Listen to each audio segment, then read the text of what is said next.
Hey guys, my name is FunPro. In this video, I want to talk about a new build that's been popping up on the champions of Yasuo and Yone, and people have been starting to take Blade of the Ruined King on them as their first main item. The question that needs to be asked, is it a good purchase? Well, in this video, I'll use a level 9 Yone and do a solo item comparison of Bork versus Immortal Shieldbow, and then do a double item comparison of Bork Shieldbow versus IE and Shieldbow. Let's get right into the comparisons. So in order to compare the damage and lifesteal, we'll need to use these equations. So I'll be using level 9 Yone as mentioned before, and I'll be using a double auto attack due to Yone's unique passive. So let's start with the solo item comparison of Bork versus Immortal Shieldbow. When current HP of the target is at least 62.5 HP, Bork does more damage in a non-crit comparison. With crit, Bork does more damage when enemy current HP is at least 506.26 HP. When the passive Lifeline is activated in Immortal, Bork will do more damage when the target's current HP is at least 168.56 in a non-crit auto attack. In a crit attack with activated Immortal passive Lifeline, the current HP of the target must be at least 673.31 HP. In terms of lifesteal, Bork will always provide more healing than Immortal Shieldbow in the non-crit attack case, but in the crit attack case, Bork will provide more healing when the current HP of the enemy is at least 354.32. In addition, there's the fact that Immortal will give a shield once you drop below 30% of your max HP. Now adding the bonus AD from the activated Lifeline passive, the current HP of the enemy must be at least 500.49 HP for Bork to give more lifesteal with the crit attack comparison. In a non-crit attack, the current HP of the enemy must be at least 58.84 HP for Bork to give more lifesteal value. There's also the fact that Bork gives you more attack speed, which can contribute to higher damage values.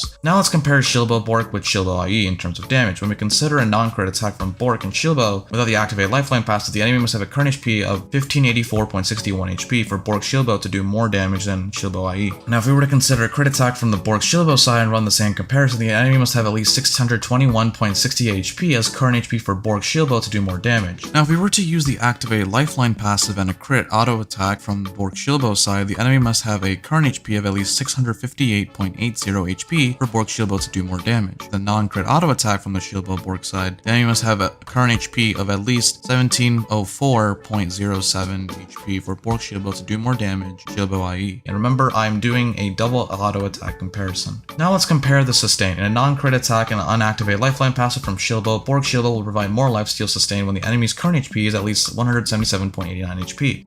On a crit attack from the Bork Shieldbow side with unactivated Lifeline passive, Bork Shieldbow will always provide more sustain. Now looking at the lifesteal sustain with activated Lifeline passives and a crit attack from the Bork Shieldbow side, Bork Shieldbow will always provide more sustain. In a non-crit auto attack from Bork Shieldbow, the enemy's current HP must be at least 177.06 HP for Bork Shieldbow to provide more sustain. So this is what I think after looking at these values. Shieldbow IE seems to be more expensive but a good scaling option, which is often how you want to play it out on a champion like Yone, and considering that it opens up a much more flexible build path moving forward, such as going tankier alternatives after your second item, but there are also games where Bork can be very valuable, such as when you don't need the Shieldbow shield immediately, and they have higher HP champions on the enemy team, also allowing you to further push your lead as it's an earlier spike in terms of both strength and cost.